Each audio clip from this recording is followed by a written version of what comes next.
আল্লাহ ইন্নী কুনতু মিনাজ জালিমিন, আমি জালিমিনদের খাতার মধ্যে নিজের নামটা উঠাইলাম।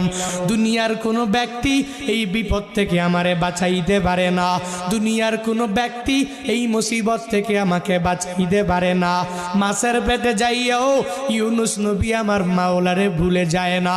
ইউনুস নবী যখন আল্লাহকে জানাইয়া দেয়, আল্লাহ লা ইলাহা ইল্লা আনতা, ও দয়ার মালিক তুমি ছাড়া কোনো ইলা নাই, তুমি ছাড়া কোনো মাবুদ নাই, তুমি ছাড়া কোনো মাশুক নাই, তুমি ছাড়া ইবাদত পাওয়ার যোগ্য দুনিয়াতে কেউ নাই। যখন ও ইউনুস নবী আমার ওই মাছের পেটের মধ্যে সিজদার মধ্যে পড়িয়া আল্লাহকে পুত পবিত্র বলে, আল্লাহ ছাড়া মাবুদ নাই এই বলে যখনই ঘোষণা দিয়া দেয় আর নিজের ব্যাপারে আল্লাহর দরবারে জানাইয়া দেয়, ও মালিক আমার ঠিক হয়